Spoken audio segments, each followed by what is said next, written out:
गजानन एकदम समुद्र नाहीच, एकदम नाही हो, नाहीच. थेंब कळला पाहिजे, त्यासाठी आभाळाचा अभ्यास महत्वाचा. की सतत पाण्याने भरलेलं असलं तरीही तप्ततेशिवाय कधी नाहीच बरसलं ते. महाराजांकडून आलेल्या हृदय संवादिनी मधली ही कविता. आज कपिकुलामधून श्री गजानन महाराजांच्या प्रकट दिनाच्या दिवशी तुम्हा सर्वांचं मी अजिंक्य राऊत स्वागत करतो. आणि विशेष कृष्णमयीचा आज वाढदिवस आहे. हा एक प्रकारे दुग्ध शर्करा योगच असा आलाय. सो तुला वाढदिवसाच्या खूप खूप शुभेच्छा.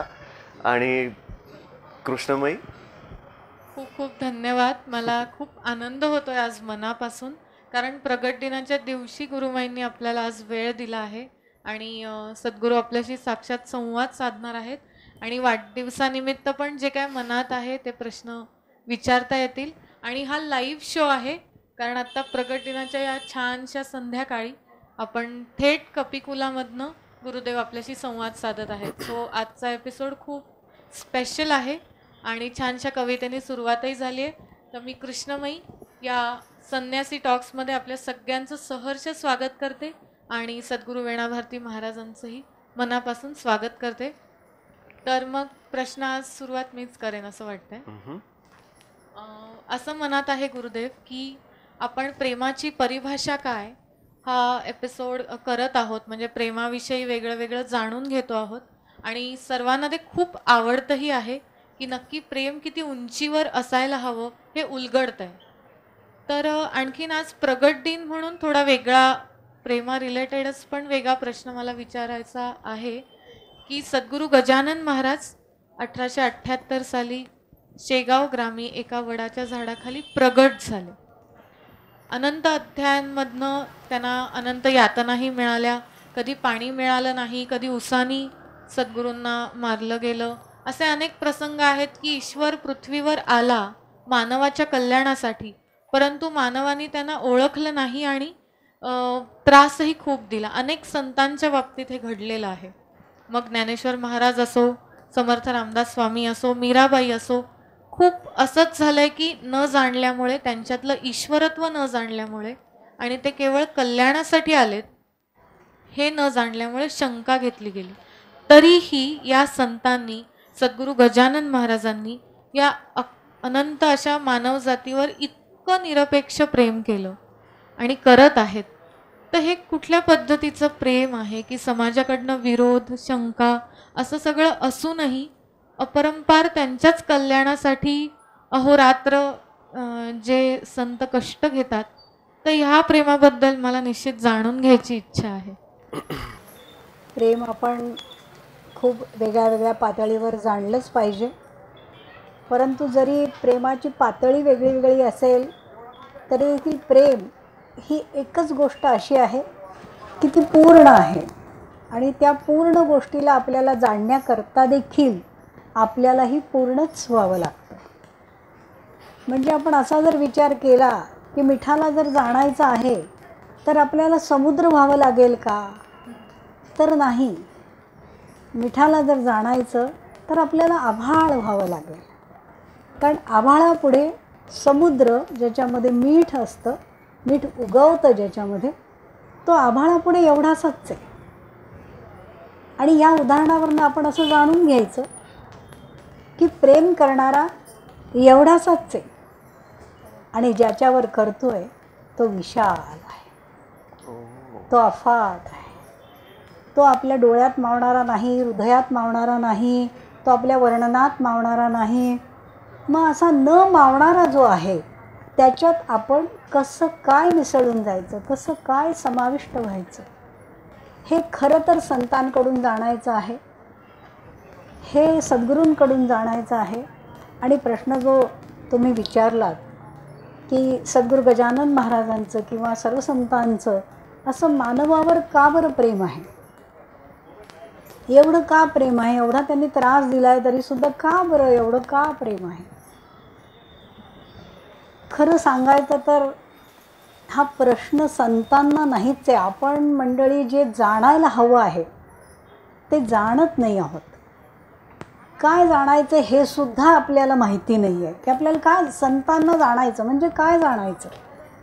आपण प्रत्येक वेळेला एखाद्या संतांचं स्वतः परीक्षण करतो. आपल्या अध्यायामध्ये सुद्धा पोथीचे आलेलं आहे की सद्गुरू गजानन महाराजांची देखील परीक्षा घेतली आणि तरी ते तर प्रेमाचं इतकं कठीण उदाहरण आहे की एखादा मारतोय, एखादा नाही आहे, 5-6 जण आहेत आणि सगळे ताकदवर आहेत, सगळे ताकदवर आहेत, पाटील आहेत आणि ते सद्गुरू गजानन महाराजांना मारतायत.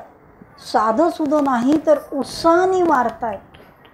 त्याचं वर्णन दासगणू महाराजांनी असं केलं आहे की जसं शेतामध्ये गव्हाच्या ओंब्या झोडतात. कधी हे दृश्य आपण नाही पाहिलेलं, परंतु शेतामध्ये जेव्हा गव्हाच्या ओंब्या झोडतात तेव्हा त्या झोडणाऱ्याचा आवेश, द्वेष, कारण त्याला असं वाटत असतं पहिल्याच फटक्यात गहू बाहेर पडला पाहिजे. इतक्या द्वेषाने सगळेजण मारतायत, एक नाही 6 जण, आणि सगळेजण ते दृश्य बघतायत.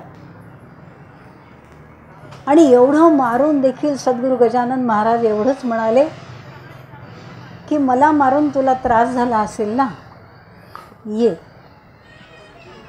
तुला मी उसाचा हा रस काढून देतो, ये तुला नव्हाळी प्यायला देतो. आता ह्या प्रेमाला जर जाणायचं तर आपल्याला मारणाऱ्यांमध्ये तर नाही बसता येणार, तिथं चूकच आहे. परंतु आपण असं म्हणूया की पाटलांनी जे मारलं ते दृश्य दिसलं, ते दृश्य मारलं, पण आपण संतांच्या पाठीमागे बोलून अदृश्य खूप मारतो, खूप मारतो. एक वेळ मान नाही ठेवला साधूचा तरी चालेल, पण अपमान कधी करायचा नाही. कारण सद्गुरू म्हणाले अपमान खऱ्या संताचा झाल्या कोप ईश्वराचा. ईश्वराचा कोप ओढवून नका घेऊ, कारण त्यांनी खरा माणूस, खरा ईश्वर, खरा भगवंत तुम्हाला दिला की तुम्हाला ईश्वराची वाट कळावी, त्याच्यावरचं प्रेम कळावं, हात धरून ईश्वरापर्यंत सहज येता यावं, याकरता दिली. एक नौका तुम्हाला पाठवली, तुम्ही नौकेवरच किती शंका घेतल्या. मग ही नका नौका, तुम्ही चला जा बरं पैल पार नदीत जा बरं चालून. तुम्हाला नौकेशिवाय जर जाता येणार नाही आहे हे समजतंय तर तुम्ही नौकेवर शंका का घेता? शंका घेऊन डुबणार आहोत. महाराजांनी काहीच असं ठेवलेलं नाही आहे. या ब्रह्मांडामध्ये जे जे जे काय आहे ते सारं पोथीमध्ये आहे. जे पोथीमध्ये आहे ते सगळं ब्रह्मांडामध्ये आहे. म्हणून अविश्वासाने बसल्यावर आपणच बुडणार आहोत.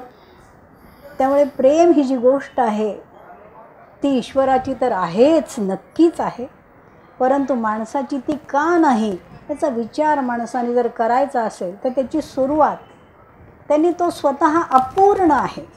मुलाला हाताला धरून जर चालायला शिकवायचं तर तो किती वेळा पडेल याचा विचार नाही करायचा. त्याच्याबरोबर आपण तेवढंच लहान होऊन चालायचं. तो जेव्हा म्हणेल बाप्पा आहे तेव्हा आपणही म्हणायचे जय जय कलायचे बाप्पाला, करणार जय जय. आपणही लहान होतो. मुक्ताबाईंनी त्यामुळे त्यांच्या अभंगामध्ये असं म्हटलं, ऐसी कळवळ्याची जाती करी लाभावीण प्रीती. काही लाभ नाही लोकांपासून.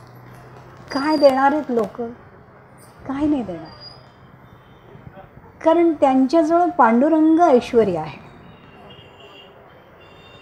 महाराज म्हणाले माझा यजमान भीमातटी, या अनंत कोटी ब्रह्मांडाचा जो मालक आहे, स्वामी आहे, तो पांडुरंग आहे. आणि त्याचं जे वैभव आहे ते त्याच्याजवळ आहे, मला तो माझ्याजवळ आहे, हे वैभव आहे. खूप सुंदर, खूप सुंदर. आणि हे वैभव ज्याच्याजवळ आहे त्याला माणूस काय देऊ शकतो? काहीच नाही देऊ शकत.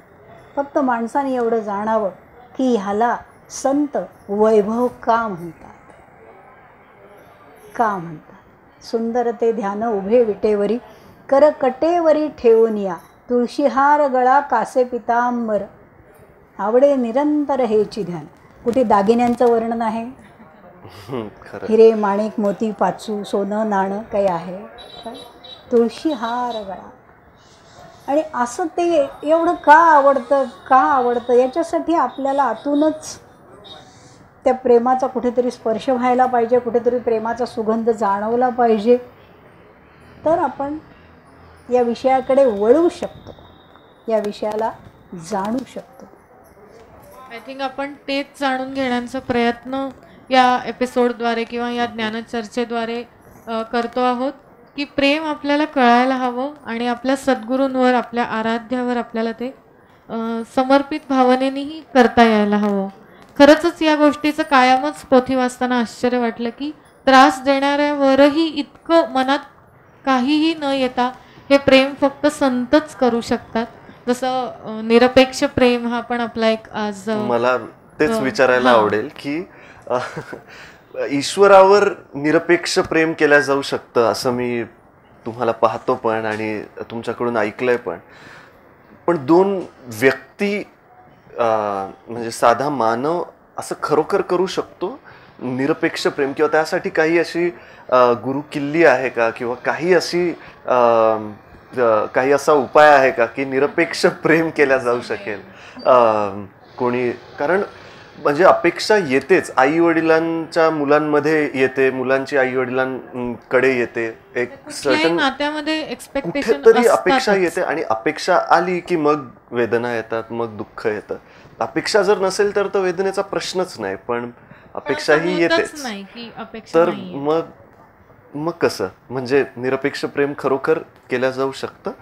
तुला काय वाटतं?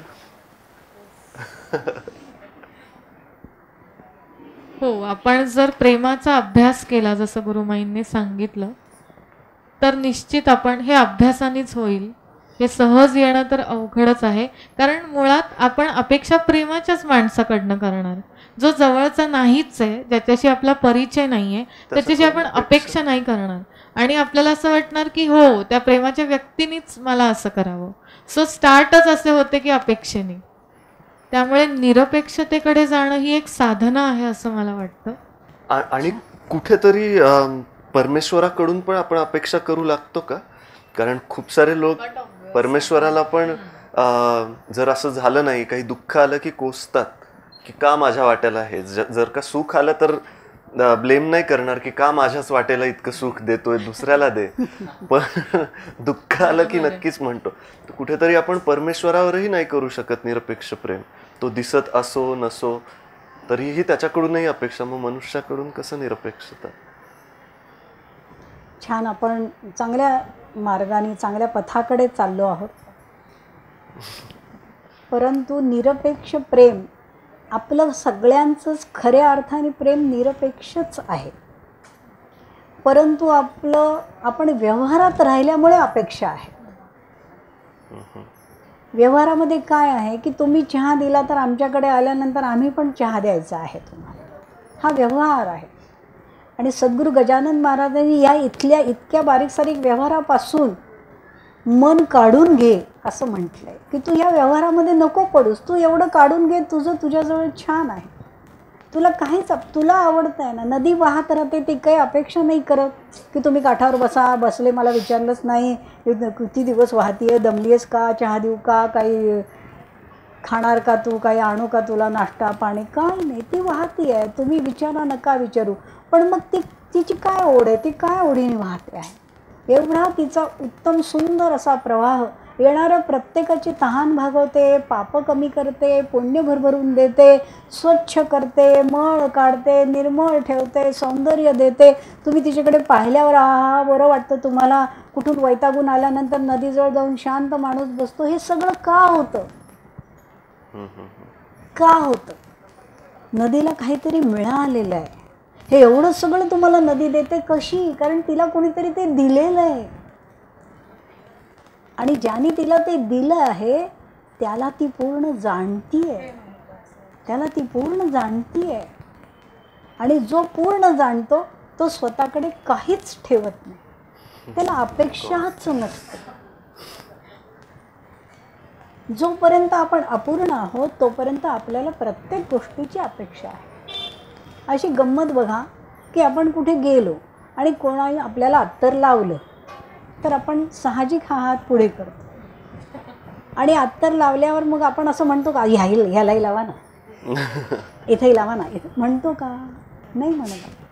त्यांनी लावला आपण समाधानी असतो ना. एवढाचा सुगंध आयुष्याला पुरतो, एवढासा. अजून काय हवं आहे? म्हणजे किती निरपेक्ष आहोत बघा. नाही तर सुगंधाची अख्खी कुपी नसती का घेतली आपण, पण आपल्याला एवढंच. पण तिथे आपण सावध नाही ना, सावध नाही तिथे आपण निरपेक्षच आहोत. आणि म्हणूनच सद्गुरू गजानन महाराज तो निरपेक्ष बघून उसाचा मार सहन करतात. त्यांना माहिती आहे की हा अज्ञानी आहे, याला कल्पना नाही आहे की हा काय आहे. तुम्ही कावळे म्हणून समोर येतात आणि ते तुमच्यात राजहंस बघत असतात, म्हणून त्यांना परमहंस म्हणतात. आणि ते परमहंस तुम्हाला राजहंस करायला आलेले आहेत. पण तुम्हाला मोतीऐवजी मला शिराच दिला नाही, मला उपमास दिला नाही, एवढा सांजा केला पण मला विचारलंच नाही, बाकीचे माझ्यासमोर डिश भरभरून खात होते. हे नाही आहे, हे ते नाही आहे. आणि इथून तुमच्या अपेक्षा सुरू होतात आणि सगळ्यांचाच मार्ग ना थोडासा असा बदलला आहे, म्हणजे वेगळाच झालेला आहे. लहानपणापासूनच वास्तविक या गोष्टी शिकवल्या पाहिजे. आपल्याकडे घासातला घास काढून देण्याची जी पद्धत होती ती निरपेक्षतेची सुरुवात होती. की इथून आपण जेवण्यापूर्वी दुसऱ्याच्या जेवणाचा विचार करा. तुम्ही पाणी पिण्यापूर्वीच 5-6 माणसं बसलेत आणि तुम्हाला तहान लागली आहे, तुम्हाला पाणी कोणीतरी आणून दिलंय, पण जी 5-6 माणसं बसलीत त्यांना आधी विचारा, पाणी लागली तुम्हाला आहे, तुम्ही उन्हात ना आलेला आहात, पण तरीही विचारा. का? कारण पाणी समोर दिसलं आणि जर विचारलं नाही तर आत्मा तळमळतो. जेवण नाही विचारलं तर चालेल आत्म्याला, पण पाणी नाही विचारलेलं चालत नाही. आणि म्हणून ते तुंबा घेऊन आले. फक्त पात्र पाणी प्यावयाचे होता एक भोपळा. आणि कच्ची चिलीम हातात जी होती तयांची स्वकृत. या स्वकृतवर आपण प्रेम केलं पाहिजे. बनवून कोणाकडे गेले नाहीत, कशाच करता कोणाकडे जावं लागू नये एवढं ज्ञान देणारे सद्गुरू असतात. कशासाठी कोणाकडे नाही. चिलीमसुद्धा मातीची होती आणि ती हातात त्यांच्या होती, कच्ची होती. कुंभाराच्या भट्टीप्रत तिने नव्हते पाहिले. म्हणून हे स्वकृत जे आहे महाराजांचं ते आपल्याला सांगायलाच आलेले आहे की तुम्ही सगळेजण जेव्हा स्वावलंबी व्हाल, स्वतःच्याच नव्हे तर इतरांनाही पूरक व्हाल. आपल्याला असं वाटतं बापरे, मी आता घरातल्यांच्या 4-5 पोळ्या करू शकते, 50 पोळ्या करायला असेल तर मला बहिणीला तरी बोलवावं लागेल, नाही तर आईला तरी बोलवावं लागेल, नाही तर शेजारच्या काकूंना तरी बोलवावं लागेल. जे 5 पोळ्या करतात त्यांना 50 करायला अडचण काय आहे, हा अभ्यास कधी होईल? जर मी 5 करू शकतो तर मी 50 का नाही करू शकत? आपणच मर्यादा घालून घेतो आपल्या आणि शक्ती ओळखत नाही आपल्यातली. खरं आहे. परंतु तिने ठरवून घेतलंय की मला 5 सुद्धा अगं हल्ली होत नाही, असं स्वतःला सांगत गेल्यामुळे माणूस म्हातारा होत जातो. आता नाही होत अगं, आता नाही चालवत अगं. पण असा विचार करा की आता जरी नाही चालवत तरी जायचं खूप लांब आहे, खूप यात्रा लांब आहे. तिथे कसे जाणार आहात? तिथे तर स्वतःच्या पायानेच जावं लागतं. इथे तरी एखादी रिक्षा मिळेल, गाडी मिळेल, काहीतरी होईल, पण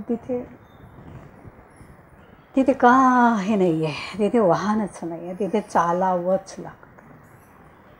आणि आपण ह्यांच्या मागून चाललो तर तिथे चालण्याचा काही आपल्याला त्रास नाही आहे, हे कडेवरच उचलून घेते, रडता पडता घेती कडेवरी. पण आपण यांच्या मागून चालत नाही, म्हणून मग आपल्याला मागून ज्यांच्या चालावं लागतं त्यांचं नाव यमराज आहे. मग पुन्हा आपल्याला ती निरपेक्षता शिकायला आपण खरोखर सगळेच जण निरपेक्ष आहोत, सगळे. एखादा माणूस आपल्याला ओळखीचा भेटला आणि तो जर आपल्याशी हसला नाही तर आपण हसले सुद्धा नाहीत ग, म्हणजे त्याच्या फक्त एवढ्या एका गोष्टीवर आपण समाधानी आहोत.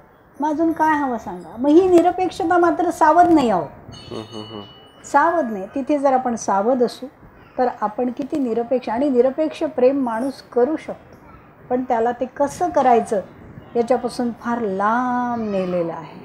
आणि आता त्याला परत जर जवळ आणायचं तर ती सगळी जाळी मोडून, ते तण काढून, तो मळ काढून, ही तयारी त्या माणसाची आहे. सांगायला तयार आहे, पण सांगणाऱ्यांनाच हा त्रास आहे. आणि तेवढा वेळ इन्व्हेस्ट करायला कोणी तयार नाही स्वतःच्या प्रगतीसाठी. म्हणजे बाकी आर्थिक गोष्टींसाठी वेळ इन्व्हेस्ट लोक करतातच, बट ह्या स्वतःच्या डेव्हलपमेंटसाठी वेळ इन्व्हेस्ट करणं म्हणजे तो किती गरजेचा आहे हेच माहिती नाही आहे.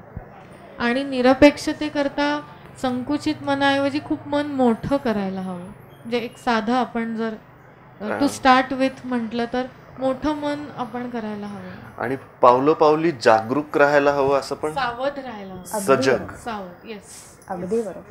खूपच सावध राहिला. जर समजा आपण अपेक्षा केली, आपण असं म्हणूया प्रेम बाजूला ठेवू थोड्या वेळ, आणि एकमेकांच्या ओळखी आहेत तर त्यातही आपल्या काही ना काही अपेक्षा असतात. कोणी रस्त्यात भेटलं तरी सुद्धा चहा प्यावा आपण एकत्र, अशी अपेक्षा असते. मग त्यांनी पैसे द्यावे की आपण पैसे द्यावे. दोघंही म्हणतात राहू दे राहू दे, त्यांच्याकडनं घ्यायचं नाही, त्यांच्या तुम्ही तिकडे मला सांगा काय आहे. परंतु असं वाटत असतं की त्यांनी पण काहीतरी म्हणावं, त्यांनी पण खिशात हात घालावा, त्यांनी पण राहू दे रे, खूप दिवसांनी भेटलो मी देतो. हा जो काही प्रकार आहे ना, याच्यामध्ये सुद्धा आपण एक गंमत म्हणून बघू शकतो की हे पैसे जे देणं आहे ते दुसऱ्यांनी द्यावं ही अपेक्षा मनात ठेवून आपण देतो आहोत असं दाखवणं, याच्यामध्ये ती निरपेक्षता मारली जाते. कारण ह्या ज्या गुणवर्धक गोष्टी आहेत ना, या खूप नाजूक आहेत, खूप सूक्ष्म आहेत, अगदी सूक्ष्म. आणि त्या सूक्ष्म गोष्टी ह्या अशा गोष्टींमुळे मारल्या जातात. कारण कसं आहे की आपण दाखवतो एक आहोत, बोलतोय राहू दे ना मी देईन ना पैसे, राहू दे देईन, काय एवढं, चहाचे किती येत असेल, 500 रुपये थोडे, 50 रुपये असतील, 20 रुपये असतील. पण आपण तो चहा त्यांना दिल्यानंतर जेव्हा दुसरा कोणी भेटतो तेव्हा आपण असं नक्की म्हणतो की एवढ्या दिवसांनी भेटलं, मीच दिले चहाचे पैसे. म्हणून आपण इथे सावध राहायचं आहे की आपल्याला जर त्याला चहा द्यायचा आहे तर आपण तिथे फक्त त्याला चहाच द्यायचा आहे, बाकी ना त्याच्याकडून काही घ्यायचं आहे ना आपण त्याला दुसरं काही, फक्त चहा आहे. मग त्यांनी आपल्याला चहा प्यायला द्यावा किंवा त्यांनी आपल्या चहाचे पैसे द्यावे, इथे व्यवहार आला. आणि व्यवहार म्हणजे देणं आणि घेणं. तुम्ही त्यांच्याकडून घेतलं की तुम्ही त्यांना द्यायलाच लागतं, नाही तर ते ऋण खात्यामध्ये जमा होतं. आणि हे ऋण सद्गुरू गजानन महाराज म्हणतात, हत्या, वैर आणि ऋण हे कोणालाही चुकत नाही, त्याच्यासाठी वारंवार जन्म घ्यावा लागतो. चितेवरती देह जरी जळला तरी कर्म जळत नाही. चिता एवढी सक्षम नाही की तुमचं कर्म जाळेल, तुमचं ऋण जाळेल, तुमचं प्रारब्ध जाळेल, एवढी चिता सक्षम नाही. जाळणारी अग्नी सक्षम नाही आहे कर्म जाळायला, भोग जाळायला, प्रारब्ध जाळायला. त्याला लागते कृपा, आणि ती कृपा फक्त संतांजवळ आहे, फक्त सद्गुरूंजवळ आहे. बाकी या जगात कृपा करणं कोणालाच शक्य नाही, कोणालाच जमणार नाही, आणि कोणाचा तो अधिकार देखील नाही. आणि हा अधिकार त्यांना पांडुरंगांनी दिलेला आहे. का तर ऐसी कळवळ्याची जाती खरी खरी लाभा विनती. म्हणजे ज्ञानेश्वर महाराजांनी ज्या वेळेला या समाजाच्या अशाच सगळ्या गोष्टींमुळे दार लावून घेतलं, बंद करून घेतलं की मी सांगतोय सगळ्यांना, मी तो विठ्ठल नारायण हरी राम कृष्ण हरी मी भेटवणार आहे सगळ्यांना, तर सगळ्यांनी बघा मी असं काय मागतोय कोणाकडे, जे माझ्याकडे आहे तेच तर देतोय, पण ते सुद्धा घ्यायला कोणी राजी नाही, तयार नाही, ओढीचा नाही, तळमळीचा नाही, व्याकुळ नाही, जिज्ञासू पण नाही, अभ्यासू पण नाही, मुमुक्षू नाही. मग त्यांना राग आला आणि त्यांनी दार लावून घेतलं आणि नाही उघडणार म्हणाले. निवृत्तीनाथ महाराज, सोपानदेव महाराज, मुक्ताबाई अस्वस्थ झाले की ज्ञानाने दार लावलं. या घटनेला आत्ताच्या काळामध्ये तशा अर्थाने आपण किती सांगितलं तरी लोक म्हणतील एवढं काय त्याच्यामध्ये, शाळा आहेत ना, एवढं काय कशाला तळमळताय, शाळा आहेत, महाविद्यालय आहे, ज्ञान आहे ना चालू, परंतु ते ज्ञान नाही आहे, ते फक्त शिक्षण आहे.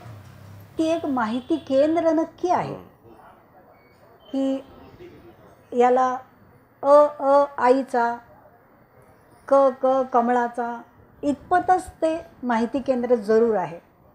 परंतु कमळाचा कच का, आईचाच का, हे सांगणारी जी शाळा आहे, जे विद्यालय आहे, जे महाविद्यालय आहे, ते या पृथ्वीवरती फक्त सद्गुरूंजवळ आहे.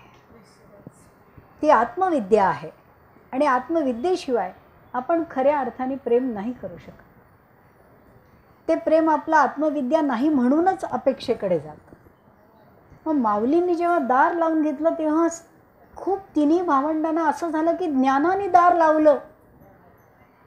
ज्ञानाने जर दार लावलं असतं मंडळी तर आत्ता आपली अवस्था फक्त राक्षस, या पलीकडे काहीच नाही. माणसाने माणसांचे लचके तोडून मारून खाल्लं असतं, भीषण झाले असते, क्रूर झाले असते, कारण ज्ञानच नाही. समोर आलेल्याकडे ओळखीचं म्हणून निदान माणूस म्हणून तरी बघायचं, हे ज्ञानच नाही. फक्त राक्षस, फक्त क्रूर, काहीच नाही. फुलांना जपण्याकरता मातीला जपावं लागतं, मातीला जपण्याकरता आभाळाला जपावं लागतं. आणि आभाळाला जपणारा आभाळात जाऊन तर जपू नाही ना शकत, त्याला पृथ्वीवरच ते करावं लागतं की जेणेकरून आभाळ वरनं बघेल तर खालून त्याला कळेल की नाही जपणारे आहेत.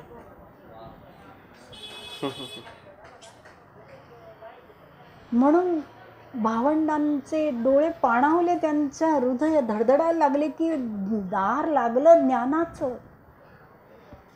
आणि मग सगळ्यांनी केवळ मुक्ताबाईंना विनंती केली की बघ मुक्ती, अगं हाच पथ धोक्यात येईल. एक वेळ निवृत्ती नाही समजली तरी चालेल, आपल्याला निवृत्ती देखील कळली नाही म्हणतो.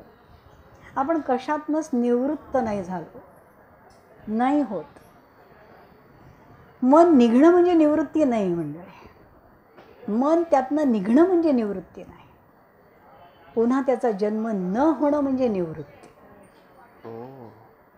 काशीला जातात लोक आणि काहीतरी आवडीचा पदार्थ सोडतात, आणि 10 वर्षांनी सुद्धा जर कोणी त्यांच्या पुढे बटाटे वडा ठेवला तर ते म्हणतात नाही अगं न, खूप आवडायचा अगं बटाटे वडा, पण काशीला सोडून दिला.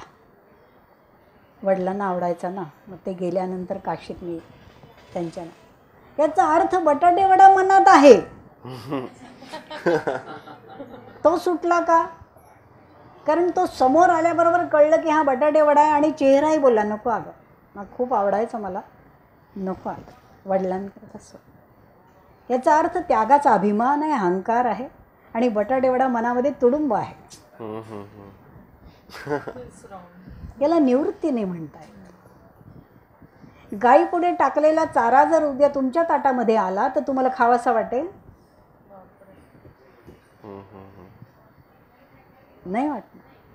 मग तुमची अन्नापासून निवृत्ती झाली असं म्हणता येईल? नाही म्हणता. कारण तुम्ही अजून भेद करता. तुम्हाला माहिती आहे हा चारा आहे, ही पुरणपोळी नाही आहे. अहो तुम्ही कडवा काय खाऊ घालता, आम्ही काय तुम्हाला गाय बैल वाटलो की काय? हे पुरणपोळी ठेवल्यावर तुम्ही म्हणाल का नाही काय हे गायला खाऊ घाला, हे गायनी खायचं अन्न आहे, आम्हाला कुठलं देता आहोत. आयुष्यात माणूस म्हणू शकतो आम्ही दगडधोंडे पचवलेत, पण द्या बरं ताटात. माणूस स्वतःलाच फसवून जगतो मंडळी, आणि मग इतरांनाही तो फसवत राहतो. म्हणून महाराज म्हणाले देणं घेणं हे तुमच्या बाजारात चालत राहतं, आम्ही तिथे नसतो, महाराज नसतात. ते जर तिथे नसतात तर आपण तिथे का आहोत? हा एवढा अभ्यासही खूप पुरेसा आहे आपल्याला. महाराज इथे नाही आहेत, मग मी काय आहे इथे? जर ते अनंत कोटी ब्रह्मांड नायक महाराजाधिराज योगीराज परब्रह्म सच्चिदानंद भक्त प्रतिपालक हृदय निवासी समर्थ सद्गुरू श्री गजानन महाराज ब्रह्मांडा भवता वेडे स्वपुच्छे घालवू शके अशी ज्यांची महती ख्याती आहे, ते जर तिथे नाही आहेत तर मग मी इथे काय करतो? मी इथे काय करतो?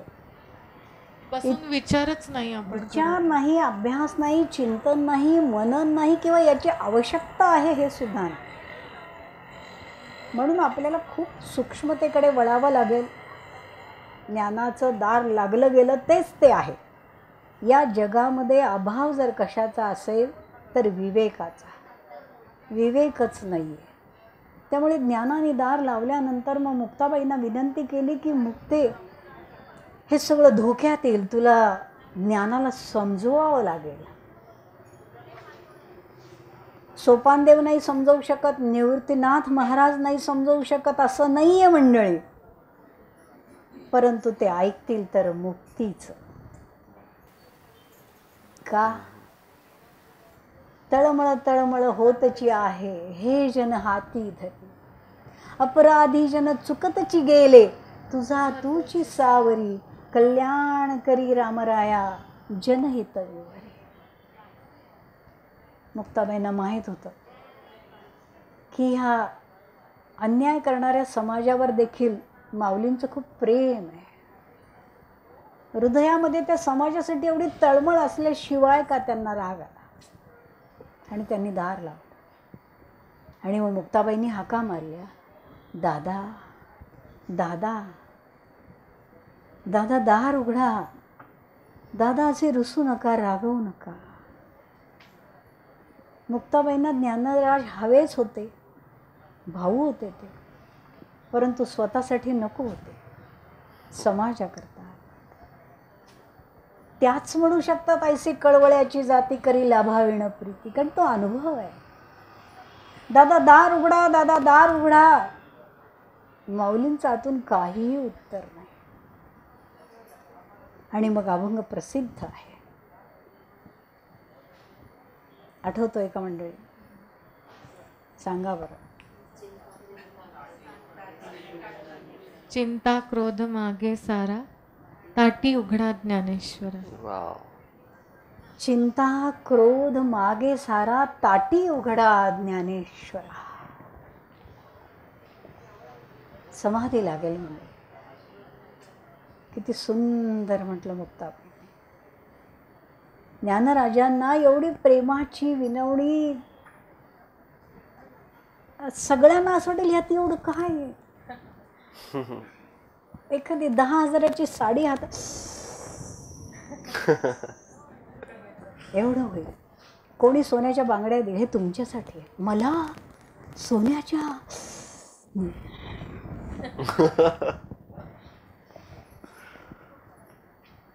संतांना कळलंय, तेही मातीतूनच निघतं ना म्हणजे. सोनं देखील मातीतच आहे. त्याचं काय वर्ष आभाळात नाही होत. पण आभाळातून जे सोनं येतं त्याला आपण पाणी समजतो, ते सोनं वाटतं यांना. म्हणून कृपेला वर्षाव म्हणतात. ताटी उघडा ज्ञानेश्वरा. हे किती प्रेम आहे विलक्षण. थोडी दृष्टी बदलायची आपण. ताटी म्हणजे गेल्यावर प्रेताला झोपवतात ते, त्याला म्हणतात ताटी बांधणं. आणि माऊलींनी हाक मारली की दादा, अरे अजून हा समाज प्रेत आहे, हे प्रेत आहे. आणि ते चैतन्याला नाही ओळखू शकत, नाही ओळखू. दादा, अरे आपणच हे केलं पाहिजे, ही तू ही ताटी उघड. 2 बांबू 7 कामट्या एवढ्यावरच आपला ऐश्वर्य शेवटी. जास्त सामुग्री लागत नाही मंडळी. 2 बांबू आणि 7 कामट्या. पण त्याचा सुद्धा समाजाचा अभ्यास नाही की का. एवढी मगरुरी, एवढे तुमच्या भाषेतले ते ॲटिट्यूड, एवढा माज, शेवटी तेवढंच, बाकी काय. म्हणून सत्य न जाणताच जगल्यामुळे या सगळ्या गोष्टी आहेत. न जाणता आणि ऐकायची तयारी नाही. सत्य ऐकण्याचं तेवढं धाडस नाही. माणूस किती रणांगणं लढेल, पण जर त्याला म्हणाला कोणी की तुला काय लढता येतं रे, तर तो संपला. कारण धाडस नाही ना ऐकायचं, सत्य ऐकण्याला धाडच लागतं. म्हणून ताटी उघडा सांगितलं की हे प्रेत आहे. ज्ञानदादा, अरे तुला कसं नाही कळत आहे की हे प्रेत आहे. या प्रेताला चैतन्याप्रत नेण्यासाठी आपण खाली आलेलो आहोत. तू ही ताटी तोड, तू ही ताटी उघड. आणि प्रेताला चैतन्याचा एखादा किरण, एखादी झलक, एखादा शलाका, एखादा सुगंध, एखादा अळूमाळू काहीतरी दे, कळू दे. अवचिता परिमळू झुळकला अळूमाळू, मी म्हणे गोपाळू आला. किती सुंदर. जरा सी आहट होती है तो दिल ये सोचता है कहीं ये वो तो नहीं. हे प्रेम प्रत्येकाच्या हृदयात आहे ना मंडळी. फक्त तिथे ईश्वर बसवणं हे सद्गुरूंशिवाय शक्य. खूप सुंदर.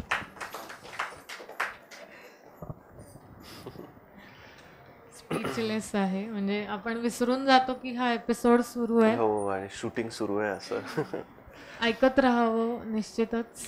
याच्या सोबतच मला अशा ला इथे बोलवावं असं वाटेल की ज्याचं व्यक्तींवर तर प्रेम आहेच, पण सोबत वस्तूंवर पण प्रेम आहे. वस्तूंमध्ये अडकलेलं प्रेम नक्कीच नाही, पण वस्तूंवर पण प्रेम आहे. म्हणजे मशिनरीजवर खूप सारं प्रेम आहे. असा माझा परम मित्र आणि कपिकुलाचा एक अविभाज्य घटक असलेला मेकॅट्रॉनिक्स नावाची कंपनी, कपिकुलातूनच उभी राहते अशी ही कंपनी, ज्याची नुकतीच वेबसाईट पण लॉन्च झाली. आणि आजच आपण ती वेबसाईट लॉन्च केली. सगळ्यांनी जरूर बघा. www.kapikul.com असं आपण त्याचं हे ठेवलेलं आहे, लॉग इन नेम. सो सगळ्यांनी जरूर ती वेबसाईट बघा. आणि निश्चितच गुरूंवर सुद्धा त्याचं खूप प्रेम आहे. म्हणजे फार विरह तो सहन करू शकत नाही. आणि अशा अनेक ज्ञानचर्चा असं रोजचं काम करता करता पण ह्या चालू असतात. तर मी त्याला पण आज काही क्वेश्चन्स विचारायचे. So let's invite. Yes, so one engineer is inviting another engineer. Please welcome Mr. Parag. So welcome Parag. जय गजानन. जय गजानन. मला नक्कीच कृष्णमयी आणि अजिंक्य आणि गुरुमयींच्या शोवर येण्याने खूप छान वाटतं आहे. बेसिकली म्हणून माझं भाग्य आहे की मला इथे येता आलं. आणि कृष्णमयी, तुला परत एकदा माझ्याकडनं वाढदिवसाच्या हार्दिक शुभेच्छा. खूप धन्यवाद. आणि खूप छान वाटतं की आज तू जॉईन झालास. आणि निश्चित तुझ्याकडे पण काही प्रश्न आहेतच. गुरुमयींनी जे ताटींचं वर्णन केलं माऊलींच्या बाबतीतलं, त्याचा अर्थ मला आज पहिल्यांदा कळला. सो खूपच छान वाटलं मला. मला अजून थोडंसं डीप जाणून घ्यायला निश्चित आवडेल की आत्ताच्या ज्या पिढीला नक्की माऊलींच्या ह्याच्यातनं त्यांनी कसा आदर्श घेतला पाहिजे, किंवा ते प्रेम आत्ताच्या युगामधल्या या सर्व लोकांना कसं हेल्प करू शकेल, असं मला थोडंसं जाणून. कारण हा इतिहास ज्ञानेश्वरांबद्दलचा जो आहे तो नक्की पुस्तकात फार नाही आहे. म्हणजे आत्ताच्या तर एज्युकेशनमध्ये आय डोंट थिंक की फारसं संतांविषयी काही त्यामध्ये आहे. मराठी बालभारतीमध्ये निश्चित ते असेलच. परंतु आता अशा एपिसोडमधनंच आपल्याला पुढच्या येणाऱ्या पिढीला या संतांविषयी किंवा या ज्ञानाविषयी माहिती कळेल अशा एपिसोडमधनंच. तर आजचं तर हे खूप विलक्षण होतं की ताटी उघडा याचा एक नवा अर्थ आपल्याला समजला. सुंदर आहे. आणि त्याबद्दल आणखीन थोडंसं काही संवाद साधता आला तर. कुठेतरी मला याच्यामध्ये हे पण ॲड करावं असं वाटेल की बऱ्याचदा आपण एखाद्या आध्यात्मिक गोष्टीकडे जाताना, अरे तू आत्ता खूप लहान आहेस, एवढ्या लहान वयामध्ये काय आवश्यकता, आणि अशा गोष्टी आपण ऐकतो. जेव्हा का ज्ञानेश्वर महाराज आणि ही सगळीच भावंड ही लहानच होती. आणि मग जर का आपला इतिहास असा आहे किंवा आपले आदर्श असे आहेत किंवा असे का असू नयेत, आणि सुकलेली शरीराने किंवा मनाने सुकलेली फुलंच देवाला अर्पण करण्याबद्दल विचार का करावा, जेव्हा का आजच्या डेटला सुकलेलीही नसतात. जर का आपली म्हणजे काय अनुभवी पिढी ज्याला आपण म्हणू, ती पण जर का सुकलेली नाही, अध्यात्मात येऊन ताजं राहण्यासाठी पाहते. मग ताजी फुलं, ताजे शरीर, ताजी मनं तिकडे जाऊन आणखी टवटवीत व्हावी याच्यासाठी आपण प्रयत्न का करू नये, आणि हे आदर्श का घेऊ नये. तर या आदर्शांबद्दल आणखी जाणून घ्यायला आम्हाला त्यामुळे नक्कीच आवडेल. तर ही आवड समाजाला लागली पाहिजे की ह्या चर्चा ऐकण्याची. भरकटवणारे भरकटवणारे सब्जेक्ट्स खूप आहेत किंवा मोह घालणारे पण खूप आहेत. त्या सगळ्या सब्जेक्ट्समधनं या विषयावर आजची पिढी यावी किंवा सगळेजण यावे, ही पण आवड लागावी. तर यासाठी काय नक्की करायला हवं अजून? यासाठी आपल्याला करायच्या तशा खूप गोष्टी आहेत. कारण काय होतं, तहान लागल्यावर विहीर खणायची म्हटल्यानंतर किती सामुग्री लागेल. पण तहान लागणारे मग विहीर खणायला घेतली तर त्या खणण्याचाही आनंद आहे आणि पाणी मिळण्याचाही आनंद आहे. म्हणून आपण असा विचार करायचा की जसं अजिंक्य म्हटला की म्हातारं झाल्यावर, वृद्ध झाल्यावर आपण अध्यात्माकडे वळावं, तोपर्यंत वळू नये. परंतु आपण आपल्याच गोष्टींमधनं समजून घेऊया की आता सगळेच जण त्या यंत्रयुगामध्ये आहेत. तर एखादं मशीन जर आपण घरी आणलं, कशाचंही, म्हणजे कपडे धुण्याचं हल्ली मशीन आहे, काय अजून बऱ्याच काय काय गोष्टींचं आहे. तर ते एखादं मशीन जर आपण घरी आणलं तर ते मशीन जुनं झाल्यावर आपण वापरतो का? नाही, निश्चितच नाही. आणतोच वापरण्यासाठी. आपण त्याला उलट वापरून जुनं करतो, रिप्लेस करून घेतो. आणि ते मशीन आपण कसं वापरायचं हे न बघताच ते वापरतो का? नाही. त्याच्याबरोबर कागद येतो, मॅन्युअल रीड करतो. त्याचं मॅन्युअल त्याचं मॅन्युअल डॉक्युमेंटेशन येतं तुमच्या भाषेत. रेडी करतो. ते मॅन्युअल वाचता अगदी कसं करायचं, इतकं हे बटन इथे एवढ्याच बाजूनी फिरवायचं, इकडे फिरवलं की सिल्कचे कपडे धुवून निघतात, तिकडे फिरवलं की रद्दी कपडे धुवून निघतात, तिकडनं फिरवलं की तुमचे ते फाटके कपडे धुवून निघतात, म्हणजे फॅशनचे फाटके ते धुवून निघतात. असं होतं. म्हणजे पूर्वीचे कपडेसुद्धा गमतीशीर भाग आहे. हा थोडा विषय आपला वेगळा होईल. परंतु पूर्वीचे कपडे हे नदीमधल्या दगडावर आपटून धुवत होते आणि तेच कमी पडतं की काय म्हणून धुपाटणं पण असायचं. म्हणजे तेवढं नदीवर आपटायचं सुद्धा आणि धुपाटण्याने पण आपटायचं, तरीही तो कपडा तो माणूस जाईपर्यंत असायचा. आणि आता याला एवढं नाही धुवायचं, त्याला तेवढं नाही धुवायचं, याला ड्रायच क्लीन करायचं. म्हणजे कपडे सुद्धा माणूस जर कृत्रिम वापरायला लागला, जे सतत त्याच्या अंगाशी, त्याच्या देहाशी, त्याच्या कायेशी संलग्न असणारी गोष्ट जर कृत्रिम आहे, तर माणूस किती लांब गेलाय सत्यापासून, चैतन्यापासून. अख्खी ताटीच आहे तो प्रेतच आहे. त्या प्रेताला सतत जागवणारा कोणीतरी पाहिजे आणि त्या प्रेतातही वन्नी शोधणारे समर्थ रामदास स्वामी महाराज आहे. आणि ते म्हणाले, वन्नी तो चेतवा वारे, चेतविताची चेततो. म्हणून माणसाने त्याचं मॅन्युअलच वाचलेलं नाही आहे, म्हणून तो म्हणू शकतो की हे म्हातारं झाल्यावर, वृद्ध झाल्यावर करा.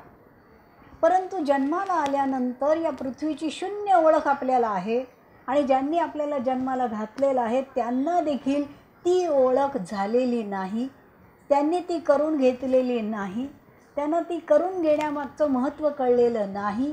अशा अज्ञानाने दुसरं अज्ञान जन्माला घातल्यावर ज्ञानाला उतरायला जागा कुठे आहे सांग. आई वडिलांचेही प्रश्न अजून सुटलेले नाहीत, त्यांनी मुलांचे निर्माण केले. बापरे. ते सुटत नाही तर एखादी मुलगी, एखादा मुलगा, जावई, सून घरी आणतात. म्हणजे ह्यांचे नाही सुटलेले आईवडिलांचे, त्यांनी मुलाला निर्माण केलं, त्याचे नाही सुटलेले, मुलगी झाली तिचे नाही सुटलेले, परत त्यांना जावई आणला, त्याला सून आणली, त्यांचे नाही सुटलेले. असे सगळे प्रश्न न सुटलेले एकत्र आल्यावर अवघडच आहे सगळं. कलियुगच. कुठलं उत्तर मिळणार आहे? सगळेच एकमेकांची कॉपी कर. तू काय लिहिलंय? तू असं लिहिलं का? बरं, याला कावळा नाही म्हणायचं, याला बगळा म्हणायचं. अरे नाही, कावळा असा असतो, मी तर पाहिलं, काव काव केल्यावर जो येतो. नाही बगळा आहे. बरं, बगळा. मग हा म्हणाला, तू बगळा लिहिला, मी पण बगळा, त्यांनी पण बगळा, सगळ्यांनी बगळे लिहिले आणि आहे तो कावळा. हे जे अज्ञान वाढत गेलं आणि या अज्ञानाचीच मग मिजाज सुरू झाली.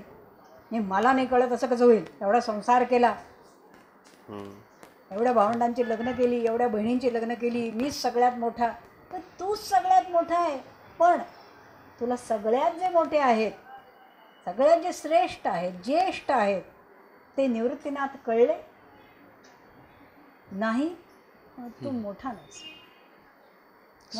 मोठा निवृत्त आहे, मोठा निवृत्ती आहे.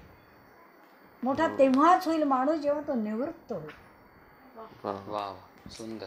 तोपर्यंत नाही. म्हणून कधी आपण हे जाणायचंय तर जन्माला आल्याबरोबर. म्हणून आईवडिलांना मुलाच्या जन्माच्या अगोदर 20 ते 25 वर्ष आधी पृथ्वीवर पाठवतो ईश्वर. खाली काय आहे तुम्हाला कशाचीच कल्पना नाही, तुम्ही अत्यंत आंधळेपणाने जगत असतात.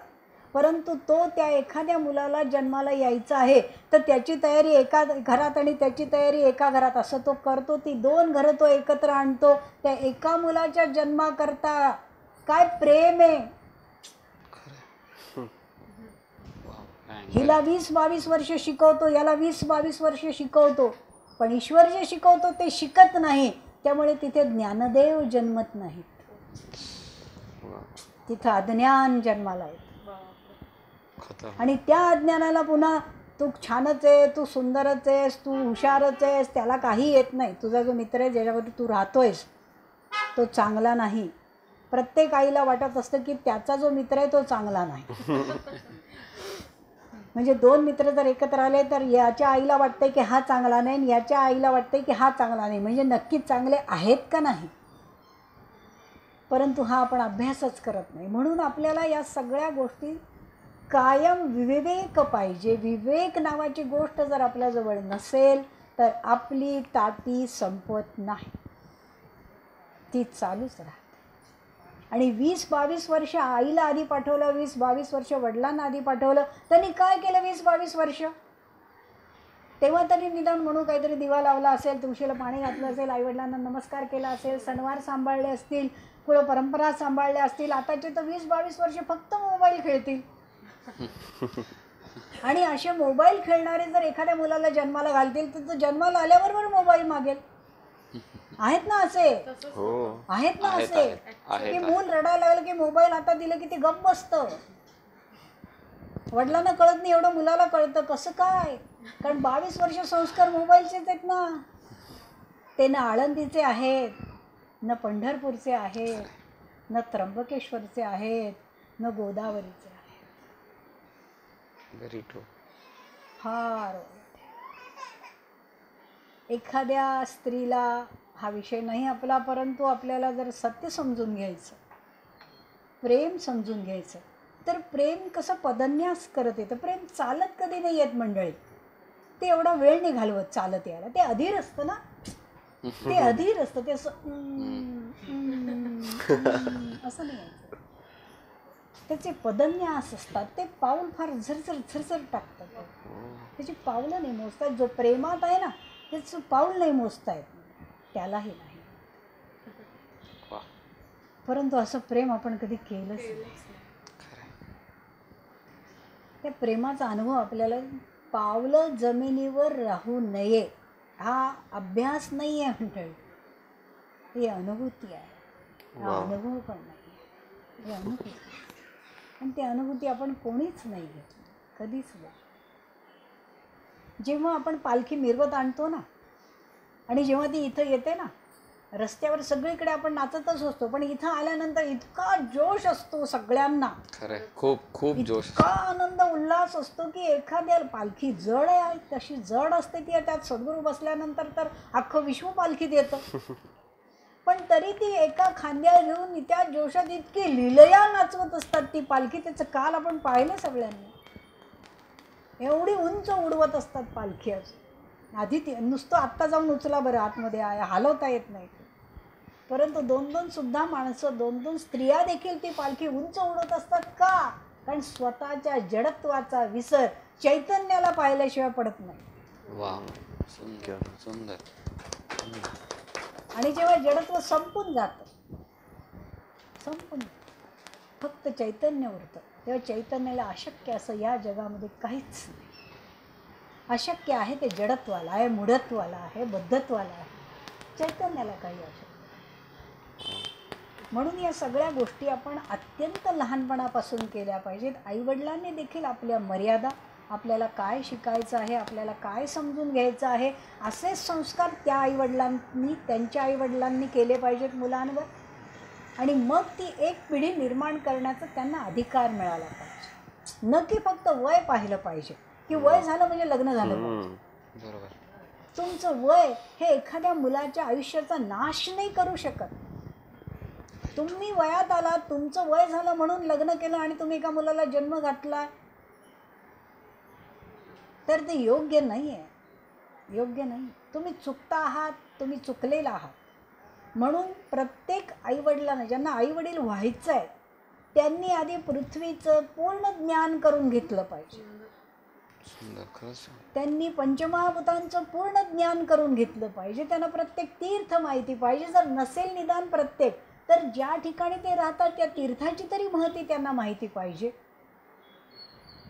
कारण आत्मविद्येशिवाय आपण मूळ जन्माला घालूच नाही, घालूच. इतका अभ्यास जर झाला, तो विषय आपण जे म्हणालो की आपला नाही आहे, परंतु एखाद्या स्त्रीला ज्या वेळेला दिवस जातात, म्हणजे आत्ताच्या काळात तर सगळ्याची थट्टा आहे, सगळ्याची थट्टा. परंतु त्या काळी असं होतं की जिला एखाद्या सुंदर दुसरा स्वर्ग तिच्या पोटी येणार आहे, तर अशा स्त्रीला, अशा मुलीला काही थोड्या मर्यादा घातल्या जायच्या की तिने संध्याकाळच्या सूर्याचं दर्शन नाही करायचं, अस्त दाखवायचा नाही गर्भाला. म्हणून संध्याकाळी बंधन घातलं की जिला दिवस आहे तिने संध्याकाळी बाहेर नाही पडायचं. तांदूळ धुतलेले असतील, आणि त्यावेळेला अंगणं असायची, मोठी मोठी घरं, असे काही सोसायट्या नव्हत्या, त्यामुळे तांदूळ धुतलं की पाणी रस्त्यावर पडायचं. त्या तांदळाचं पाणी तिने ओलांडायचं. का? कारण गर्भात येणाऱ्याला तिला मुक्त करायचं आहे, म्हणून तिने पिंडाचं पाणी नाही ओलांडलं. शेवटी तांदूळ हा वरण भात, लिंबू खाल्ल्यावर भात आहे, परंतु तो पिंडच आहे. इथे आपण जागे नसतो. आणि त्यामुळे म्हणजे का या गोष्टी होत्या, या चुकीच्या होत्या का, पण या चुकीच्या का वाटल्या, वेड्यासारख्या का वाटल्या, तर त्यातलं ज्ञान कोणी घेतलं नाही. ते सांगणारा भेटला पण कोणी ऐकलं नाही.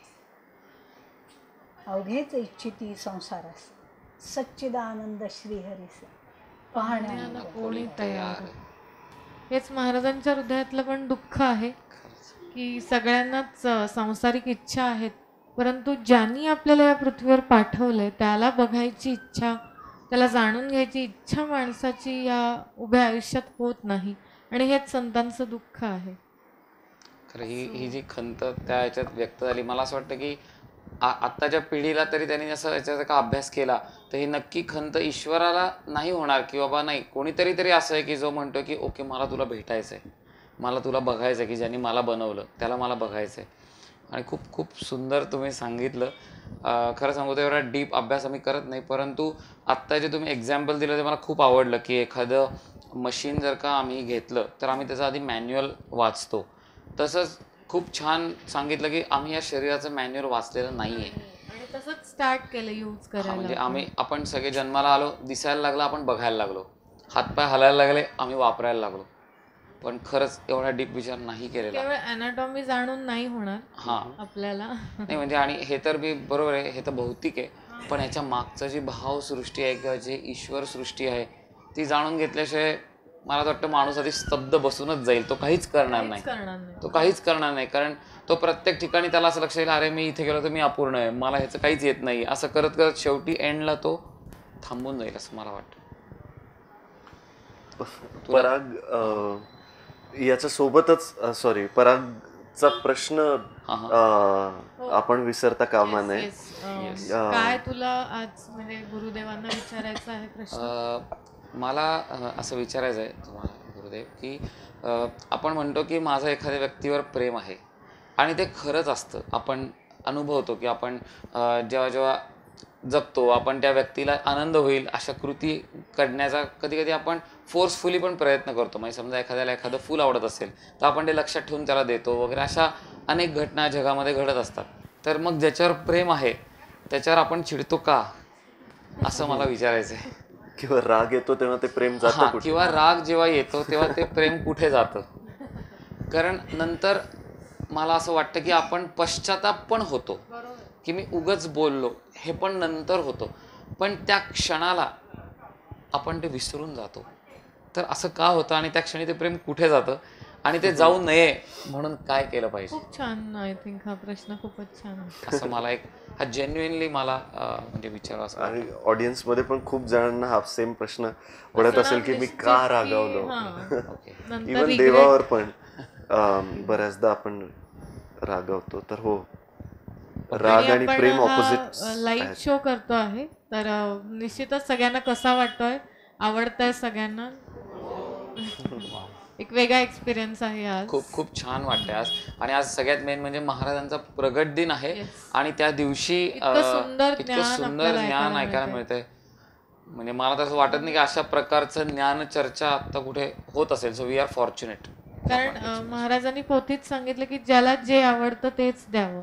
तर महाराजांना ज्ञान घेतलेलं आवडतं म्हणून हा एक छोटासा आजचा प्रयत्न आहे. आणि आपण एवढा वेळ आज देत आहात तर तो निश्चित सत्कारणी आम्ही लावू असं मी सांगते. तर आपण आय थिंक परागचा प्रश्न जो आहे तो तुम्हाला काय वाटतं याच्यावर? तुम्ही सांगा. का असं होतं? का रागवतो आपण? ज्याच्यावर प्रेम आहे त्याच्यावर रागवू शकतो का? मला असं वाटतं राग ही पण एक भावना आहे आणि प्रेम ही पण एक भावना आहे, ज्याला एक सर्टन एनर्जी ड्राईव्ह करत असते. तर ती एनर्जी प्रेमाकडे जाणारी, कंटिन्युअस प्रवाहित असलेली ती एनर्जी सडनली राग ओव्हरपॉवर करून रागाकडे राग टेक ओव्हर करतो आणि मग प्रेमाचा विसर पडतो की काय, किंवा ते कुठेतरी खाली दबतं की काय. असं काही माझ्या अल्पमतीला वाटतं की राग ओव्हरपॉवर करून जातो कुठेतरी. सो डिस्ट्रक्शन ओव्हरपॉवर करून जातं असं मला वाटतं. ते का, गॉड नोस. म्हणजे असं वाटतं की आपली अपेक्षा असते, पुन्हा अपेक्षा येईल की त्या व्यक्तीने आपल्याला समजून नाही घेतलं, ह्याला नाही कळलं माझ्या मनातलं. हा एक बेसिकली राग असतो कदाचित. आणि दुसरा असतो की एक तर दोष दाखवला की पण कोणत्याही व्यक्तीला राग येतो की आपली चूक दाखवली. खरं, हे खरं. पण अहंकार त्याच्या मागे जी दुखावला. भावना असते की अरे त्याला समजावं, त्यांनी त्यातनं चांगलं त्याला व्हावं आणि निगेटिव्ह त्याच्यामधलं जाऊन छान पॉझिटिव्ह यावं, या हेतूनी पण काही वेळेला सांगितली जाते चूक. पण हा वैयक्तिक कोणाही माणसाचा दोषच आहे किंवा त्याला दोष दाखवला की अहंकार दुखावतो आणि राग येतो. So Very true. हे तर येतो. खरंच प्रश्न आहे की मग ते प्रेम त्यावेळेला कुठे जातं.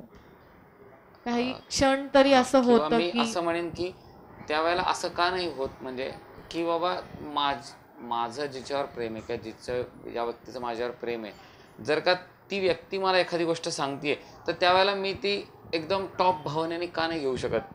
त्या क्षणी मी अजून कसं काय मध्ये स्वतः येऊ शकतो, असं मला म्हणजे एक उदाहरण द्यायचं झालं तर जसं ऑफिसमध्ये एखाद्या बॉसने जर का खालच्या ह्याला सांगितलं तर तो ते ऐकतो.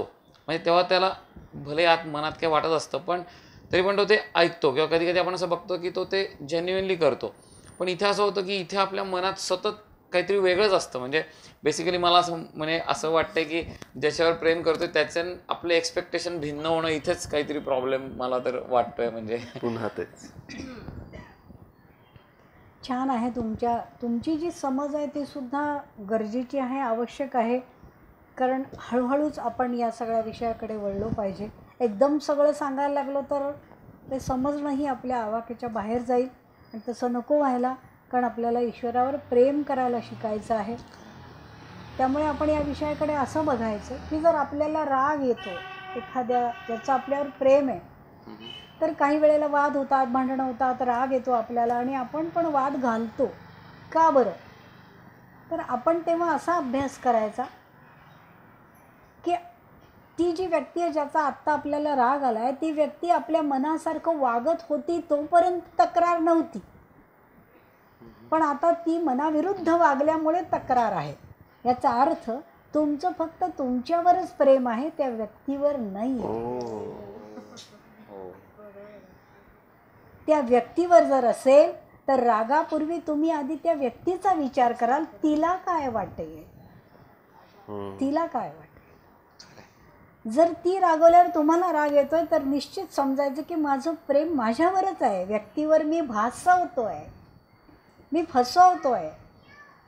हे आत्ताचं जे प्रेम आहे, मिस यू आणि आमकं काय लव यू, हे याला अर्थ नाही आहे. या शब्दांची परीक्षा द्यायची जेव्हा वेळ येईल तेव्हा जर खरे उतराल तर मग मिस यू आणि लव यू म्हणायची गरजच नाही आहे, गरज. म्हणून अभ्यास प्रत्येक गोष्टीमध्ये केलाच पाहिजे. एखादं फळ आपल्या हातामध्ये, एखादं आपल्याला कोणी चिक्कू दिला खायला आणि आपण चिक्कू म्हणून, चिक्कू आहे तर चिक्कूसारखा आहे, आपण त्यांनी दिला, आपण घेतला, आपण काही विचारलं नाही कुठलं आणलं, कुठून आणलं, काय. आता विचाराल कदाचित, पण चिक्कू हातात पडल्यावर आपण अरे वा चिक्कू का, लगेच आपण त्याचं फोडी करू आणि पटकन एखादी फोड तोंडात घालू आणि मग अगं कच्चा आहे वाटतं, अजून गोड नाही आहे. तर असा विचार करा की एखादं फळ तुमच्या हातामध्ये आलं, तुम्ही त्याचा स्वाद घेतला, तुम्हाला कळलं की ते कच्चं आहे. तसंच समजायचं की आपल्याला राग आलाय, आपण कच्चे आहोत, आपण पक्व नाही झालेलो आहोत. कुठलीही पक्व गोष्ट ही स्वादिष्टच असते, गोडच असते. वा. मग ती मिरची जरी असली तरी देखील. वा. जर तळलेल्या वड्याबरोबर, गरम गरम वड्याबरोबर जर मिरची दिली नाही तर चेहरे बोलायला लागतात, मिरची नाही, असं कसं काय वडा खाणार, मिरची पाहिजे, मिरची तळा, मिरची तळा. अहो उन्हाळ्याचे नाही, हो नाही, 2 तरी मिरच्या लागतात. तळलेल्या वड्याबरोबर शिरा दिला तर काहीतरी, काय कशाबरोबर काही खायला होता, वड्याबरोबर शिरा काय, का बरं, माहिती आहे ना याच्याबरोबर हे नाही चालत. मग हीच गोष्ट प्रेमाकडे बघा ना, ते पण तेवढंच करा, तिखटही करा, तिखटही प्रेम करा, चांगलं असतं मंडळी, कारण ते गोड आहे, हेतू शुद्ध आहे, हेतू शुद्ध. म्हणून प्रेम सुद्धा एकांगी, म्हणजे स्वतःवर नका करू. स्वतःवर प्रेम तेव्हाच होईल जेव्हा दुसऱ्याला आपण ते प्रेम समर्पित करून देऊ, वाहून देऊ. आपल्याजवळ आपलं काहीच शिल्लक नाही उरणार, तेव्हा मग ते प्रेम होईल. एकतर मान्य केलं पाहिजे की समोरच्या व्यक्तीवर आपलं प्रेम आहे, आणि मग राग आला तर आपण स्वतःला थांबवलं पाहिजे की नाही, असं नाही होता का. स्वतः विचार केला पाहिजे की मग इतर वेळेला मला तर आवडतं, काही बोललेलं आवडतं, महाराजांनी हातावर प्रसाद दिला तर आवडतं, चॉकलेट दिलं तर आवडतं, पण 2 विचार दिले तर. बरोबर. पण ते असं होतं ते काय होईल, हात एकदम खरं. का गं करशील का उद्या सकाळी, किती वाजता प्रसादाला केला का विचार, घेऊ का आत्ता, उद्या घेते ना, आत्ता नका देऊ, उद्या येईन ना मी घ्यायला. तर ते नाही. तर जर म्हटलं बरं का हा एक विचार घे ना, आत्ता नको, म्हणजे मला कसं घरी विचारायला पाहिजे ना, हा विचार घेऊ का नाही, हे यांचं काय आहे जरा यांनाही बघितलं पाहिजे. हे लपणं वाटतं मला यांच्या मागे. खाताना विचार नाही आहे यांचा आणि विचार घेताना यांचा विचार आहे.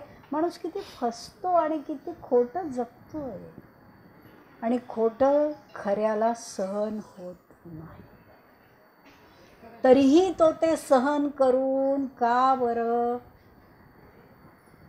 पुन्हा पुन्हा पुन्हा पुन्हा पुन्हा पुन्हा प्रकट होत असतो, येत असतो खरं खोटं बघायला. जे सद्गुरू गजानन महाराज आपण म्हणतो खरकट्यावर बसले, परंतु ते खरकट नाही आहे मंडळी, ते खरं खोटं आहे. आपण त्याला खरकट केलं, कारण आपल्याला शब्दाला सुद्धा नीट उच्चारायची सवय नाही आहे. खरकट, खरं खोटं. आता एकदम आपल्याला ज्ञान झालं की अरे खरं खोटं म्हणजे आपल्या मुखातून जे पडलेलं आहे ते खरं का खोटं, हेच महाराजांनी एक एक शेत घेऊन बघितलं की हे ज्याच्या मुखातून पडलं आहे त्याची आणि चैतन्याची कुठल्या जन्मात भेट झाली आहे का नाही, अजून नाही, हा नाही भेटलेला. कोण सांगू शकतं, परत उचललं, सुंदर. नाही हा भेटलेला आहे, हा भेटू शकतो. वा.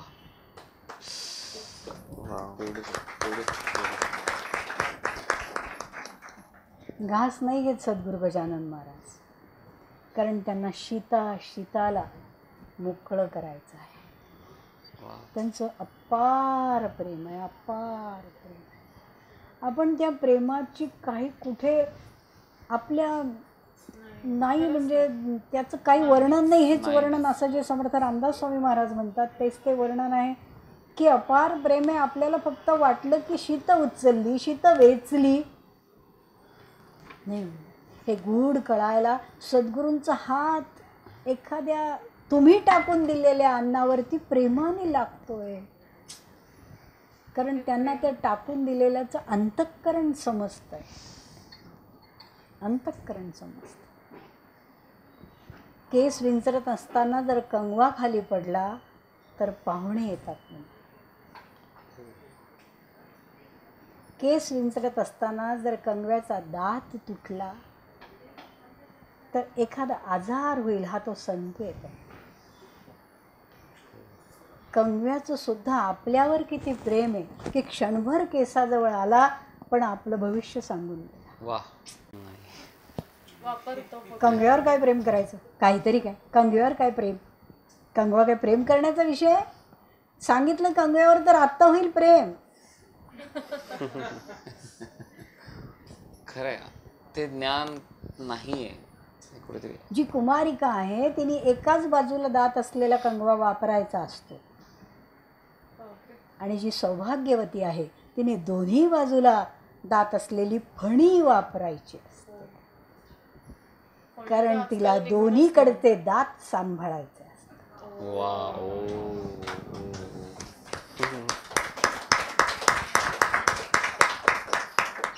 आय थिंक अनंत असे विषय आपल्याला ह्यातनं खूपच. मिळतील. म्हणजे हे एंडलेस एपिसोड्स होतील आणि निश्चितच छानच गोष्ट आहे ही, आणि अशी की किती बारीक सारी गोष्टीतलं हे ज्ञान आपल्या समोर येतं, एकातनं एक उलगडत जातं आहे. आणि आय थिंक साक्षात ईश्वरच हे सांगू शकतो की ज्यांनी हे निर्माण केलंय. खरंच आहे. म्हणजे आता समजा मी असं थोडंसं या अँगलने बघतो की ज्यांनी मशीन बनवलं तोच त्या मशीनविषयी सांगू शकेल. तसं गुरुनी सांगितलं की एक एक शीताचं जे ईश्वराचं वर्णन केलं ते तोच सांगू शकेल ज्यांनी ते बनवलंय. सो हे खूपच म्हणजे ग्रेट आहे. आपल्याला वेळेची मर्यादा असल्या कारणाने आपण इथे थोडासा पॉज घेतो असं मी म्हणेन, कारण आपल्याला असे भरपूर एपिसोड्स करायचे आहेत आणि खूप उत्सुकतेने सगळ्यांनाही ते आवडतं आहे. आणि याच पद्धतीने ही ज्ञानाची आवड लागेल इतक्या सुंदर पद्धतीने सद्गुरू सांगत आहेत की कोणालाही ते सहज समजेल आणि आवड लागेल. सो खूप खूप धन्यवाद. हे शब्द अतिशय कमी आहेत खूप कमी. आणि आपण एवढं सगळ्या जगावर जी कृपा करत आहात ती अशीच करत राहा आणि त्या योग्य आम्हा सगळ्यांनाही आपण ठेवा असं आजच्या प्रगट दिना दिवशी आशीर्वाद आम्ही सगळेजण मागतो आपल्याकडे. आणि सद्गुरूंनीच लिहिलेल्या एका कवितेने आपण आजच्या एपिसोडची सांगता करूया. आपण श्रीमद भगवद्गीतेवरील पण एपिसोड्स सद्गुरूंचे सुरू करणार आहोत. ज्ञान सिरीज असणार आहे ही. सो त्या रिलेटेड मी एक भगवद्गीतेवरीलच कविता इथे वाचते, हिंदीमध्ये आहे. गीता में क्या प्रीत नहीं है क्या, गीता में क्या प्रीत नहीं है क्या, लड़ाई झगड़े में कहाँ प्रीत, लड़ाई झगड़े में कहाँ प्रीत, ये नाजुक सुंदर बेला कैसे महकेगी इस लड़ाई झगड़े में. तो प्रीत क्या युद्ध का अंत है, तो प्रीत क्या युद्ध का अंत है, नहीं. हा सद्गुरू गजानन महाराज आणि सद्गुरू वेणा भारती महाराज यांमधला हा संवाद आहे की त्या विचारत आहेत प्रीत क्या युद्ध का अंत है. महाराज म्हणतात नहीं. तो महाराज सांगतात युद्ध की संभावनाओं का ही अंत है प्रीत. वाव. सुंदर. म्हणजे युद्धाची संभावना ही राहत नाही जेव्हा खरं प्रेम जिथे असतं. आणि तेव्हाच ते हो म्हणजे त्यालाच खरं प्रेम आपल्याला म्हणता येईल. निश्चितच. कारण मनात थोडंसं जरी असेल तरी ते पूर्ण नाहीच ना. जसं सांगितलं की अपूर्ण आहे म्हणून आपण हे जे सगळे प्रश्न विचारतो आहे की ते अपूर्ण असल्यामुळे आहे की प्रेम आहे तरी राग का येतो, प्रेम आहे तरी अपेक्षा का येतात, असं कसं प्रेम निरपेक्ष करू शकतो. तर हे सगळं अपूर्ण असल्यामुळे मनामध्ये आपल्या येत आहे आणि निश्चितच सद्गुरूंच्या ज्ञानानेच आपण पूर्णतेकडे जाणार आहोत. आणि एक खूप छान म्हणजे असं एक आशावादी मला वाटतं आहे की निश्चित आपण यातनं त्या पूर्णतेकडे जातोय. तो पथ किंवा ती वाट चालणं सुरुवात झाली आपल्या सगळ्यांची. काय म्हणाल? एक मी निश्चित शेअर करीन. इवन माझे जे काही फ्रेंड्स आहेत जे असे थोडेसे टेक्नॉलॉजीमध्ये जास्त ओरिएंटेड आहेत, त्यांना पण मी आपला हा यूट्यूब एपिसोड सबस्क्राईब करायला सांगितला. तर त्यांच्या पण खूप छान प्रतिक्रिया आहेत. त्या म्हणल्या की फॉर एक्झाम्पल त्यांचं असं म्हणणं की आम्ही इतका एकतर डीप विचार कधी केला नव्हता, किंवा आम्ही आत्तापर्यंत 30, 40, 50 वर्ष जगत आलो, परंतु या क्षेत्राकडे आम्ही कधी बघितलंच नाही. म्हणजे एक आपण म्हणतो ना की मेकॅनाइज्ड आयुष्य जगत होतो आम्ही, की सकाळ दुपार सकाळी उठायचं, जेवण करायचं, कंपनीत जायचं, संध्याकाळी घरी यायचं, थोडासा फॅमिलीला वेळ द्यायचा, झोपून जायचं, हेच मेकॅनिकल चालू आहे. परंतु गुरूंचं हे जेव्हा आम्ही ज्ञान ऐकलं तेव्हा असा एक माझा फ्रेंड येतो, तो म्हणला की माझ्या शरीरावर फर्स्ट टाइम काटा आला, अशी त्याची प्रतिक्रिया होती जेव्हा आपला त्यांनी लास्ट एपिसोड बघितला यूट्यूबचा. आणि खूप खूप ग्रेट गोष्ट आहे ही की असे एपिसोड्स आपण स्टार्ट केले अर्थात गुरूंच्या कृपेने. आणि असे आपण नक्कीच भरपूर एपिसोड करतच राहणार आहोत. आणि तुम्ही सगळे नेहमी ह्याच्यामध्ये जॉईन होतच राहाल. मला म्हणजे खूप खूप आनंद झाला तुम्ही एकतर ह्याच्याने मला बोलवलं, अजिंक्य आणि कृष्णमयी आणि सद्गुरू. सो हा जन्म अनोखा आहे, ही भेट अनोखी आहे आणि हे ज्ञानही अनोखं आहे. सो या अनोख्या गोष्टींसाठी गुरूंचे धन्यवाद मानून आपण पुढच्या एपिसोडला लवकरच भेटूया. पाहत रहा आपलं कपिकुल यूट्यूब चॅनल. शेअर, लाईक आणि सबस्क्राईब करायला विसरू नका. चलो देन, बाय, टेक केअर, जय गजानन.